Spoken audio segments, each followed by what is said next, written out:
ये जो सीएचओ की लड़ाई है ये हर एक सीएचओ की लड़ाई है और ये पिछले 23 तारीख से लेके अभी तक कंटिन्यू चलती आ रही है।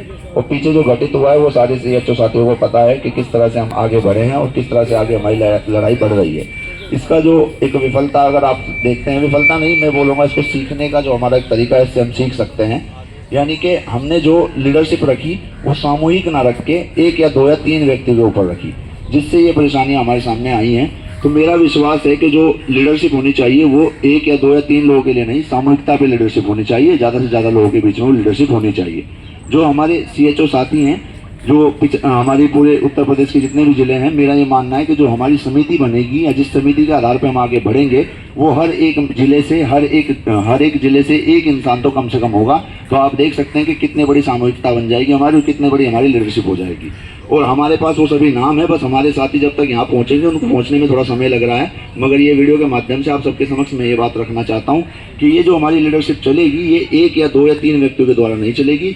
और इसमें मुझे 1 मिनट की भी शर्म नहीं कहने में कि भाई मैं अपने स्वार्थ के लिए यहाँ हूँ, मैं किसी नेता के लिए यहाँ नहीं हूँ और ना ही कोई सीएचओ किसी नेता के लिए यहाँ पे है, अपने स्वार्थ के लिए हैं। यानी कि अगर आप इसको समझने की कोशिश करें कि हम हमारे हित के लिए यहाँ खड़े हैं, ना कि किसी नेता के लिए खड़े हैं, तो हित किस तरह से हो सकता है। हम लोग अगर एकजुट होकर आगे लड़ाई लड़ें तो हमारा सबका हित हो सकता है। तो हर एक व्यक्ति अपने लिए खड़ा है, वो ऐसा नहीं है कि वो किसी नेता के लिए खड़ा है। तो सभी साथियों को एक साथ खड़ा होने की आवश्यकता है।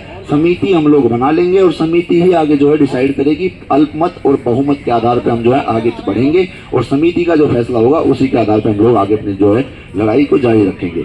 मगर इसमें मेरे साथियों से भी इतनी अपील है कि साथियों देखिए, जो पहले चीज़ें घटित हुई हैं उन पे मैं कोई भी टिप्पणी नहीं करना चाहता। हमें आगे की रणनीति पे फोकस करना है। हमारे पास इको गार्डन में हम लोग बैठे हैं, हमने प्रशासन को इसके बारे में बता भी दिया गया, अवगत करा दिया गया, एप्लीकेशन दे दी गई है। तो साथ ही बढ़ चढ़ के इसमें हिस्सा लें और आके सामूहिकता में अपना परिचय दें और सामूहिकता में ही लीडरशिप को आगे बढ़ाएं। जो हमारी समिति बनेगी, इसी समिति के जो डिसीजंस होंगे उन्हीं के आधार पर आगे जो चीज़ें रखी जाएंगी। 2 या 3 या 4 लोग इसमें जो हैं, क्योंकि देखिए मैं मानता हूँ अगर मैं यही कहूँ कि सिर्फ सहारनपुर से लोग होंगे और सहारनपुर से लोग आगे बढ़ेंगे तो कल के दिन सहारनपुर भी भ्रष्ट हो सकता है, कोई भी भ्रष्ट हो सकता है। 1 2 3 4 लोगों को तोड़ना बहुत आसान है, मगर जहाँ समिति हमारी बड़ी होगी तो समिति में भ्रष्टता का बिल्कुल जो है काम बिल्कुल खत्म हो जाता है। कोई भी भ्रष्ट होने के चांसेस नहीं रहते, क्योंकि वहाँ पे समूह होता है। समूह को तोड़ना बहुत कठिन काम है और 2 या 4 लोगों को तोड़ना बिल्कुल आसान काम है, जो आपको अभी तक देखने को मिला है।